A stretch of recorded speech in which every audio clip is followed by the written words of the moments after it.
What's up guys, Philip here from Smooth As Detailing, just updating you with a quick 10 minute video of the Sprint that we're building up. I haven't done too much to it, but with this whole COVID-19 thing, we've just been super busy with work still, waiting for parts to come from overseas. So you're just going to see a quick, raw, uncut video, no music, no nothing, just straight off the camera, just to see where we're at. And yeah, enjoy. Check this out fellas. This is not the quality of air that should be going through the car. You know, if I can get it close up. That's bad lighting. But mate, she's clogged. Look at it. Black. This should be like not black, put it that way. Yeah, well. Check out the air filter we just pulled out of it.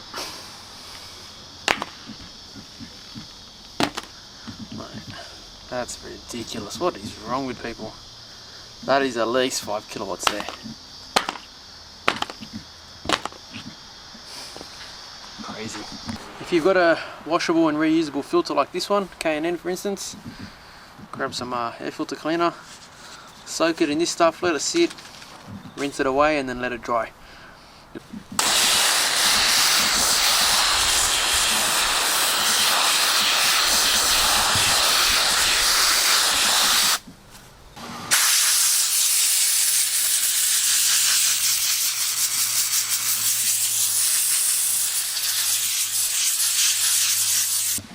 Alright, let's take this airflow meter off and see what we're dealing with.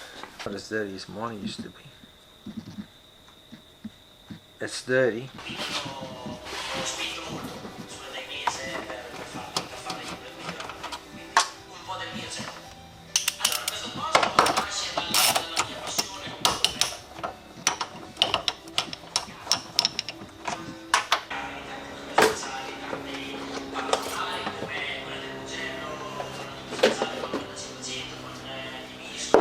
Alright, airbox out.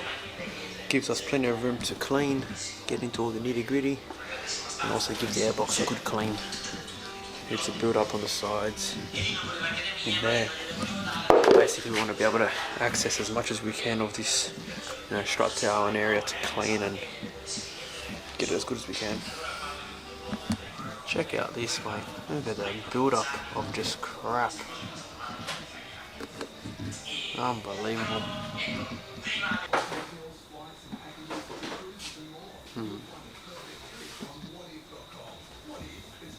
Alright, so now the filter's all clean.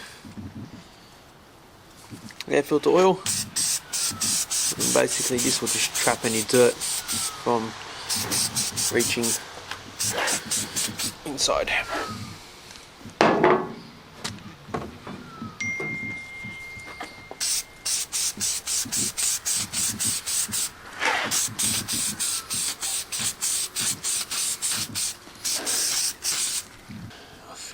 I think this is just unacceptable. That's filth.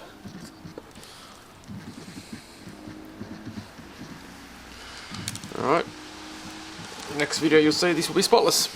Bit of a multi-purpose, agitated oil with a brush, and we've got ourselves a nice clean airbox.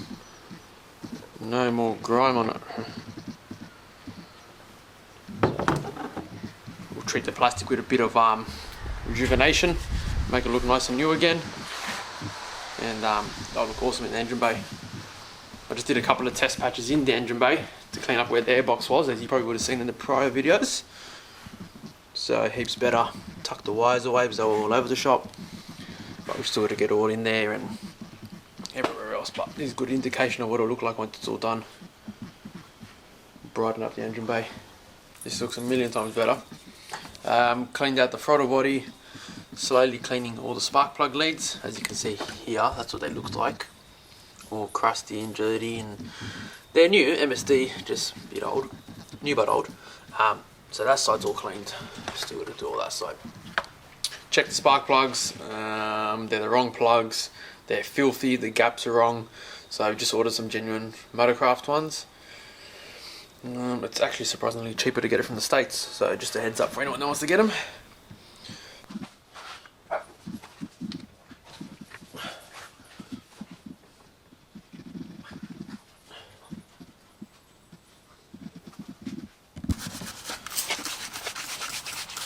Proper dub.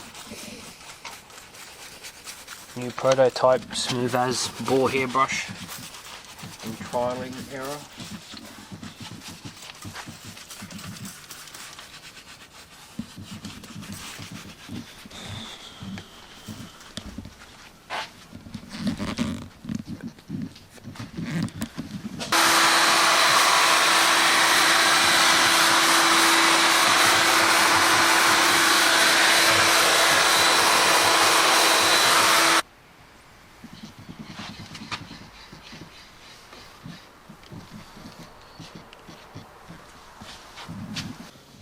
We got a bit of work cut out for us, buddy. Where do you stop, mate? You don't stop.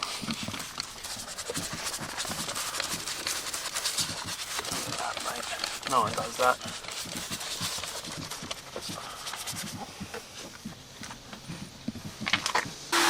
I don't know if the camera will pick this up, but just watch the variation in colour on the carpet as I do this.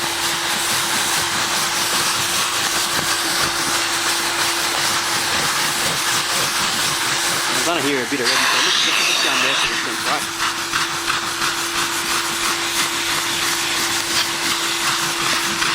Wow, man. All the juice is coming out.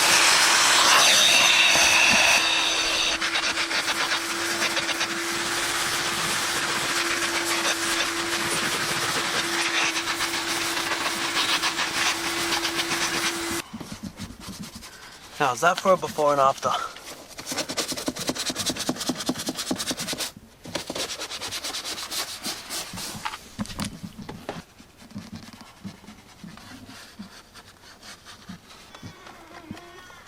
This here, these air vents, we have to just...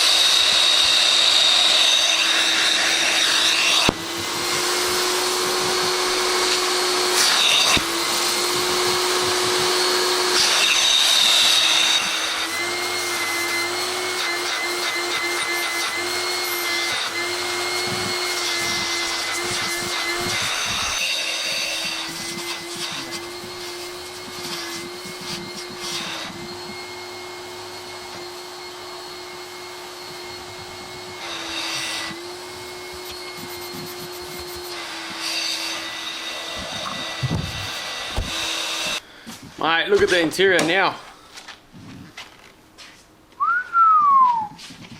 Huh?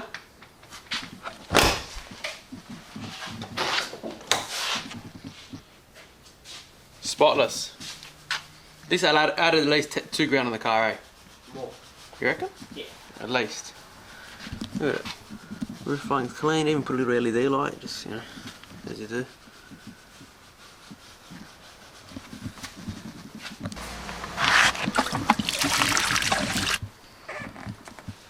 What are you doing there, buddy? I'm just redoing the wiring for the fuel pump because it was all cut up and had spade terminals, so we're putting it all, the original plug back in. Double heat shrinked it. And if you're wondering why I was using a soldering iron to heat shrink it, it's because we've drained the fuel tank, took the pump and cradle out, and the fumes are ridiculously, so not worth trying to put a lighter to it. And the heat gun's not here. And the heat gun's on here. That's the old fuel that came out. But this was the cradle that holds the fuel pump. As you can see, excessive amount of rust. The fuel pump was fairly new. He told us he changed it, but whether or not it's the correct fuel pump for it, he said it was just a $40, $50 one from Repco.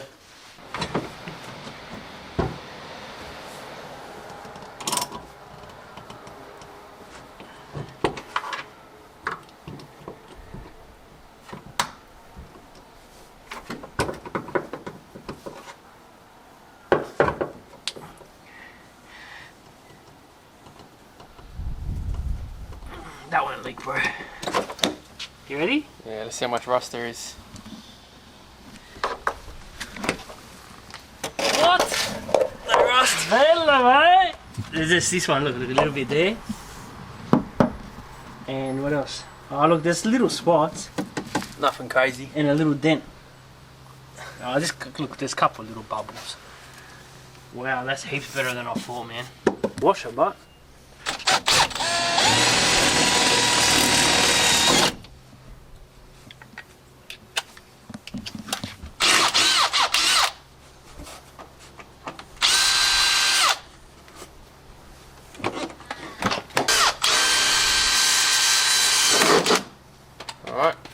driver's side. Rust holes or no rust holes?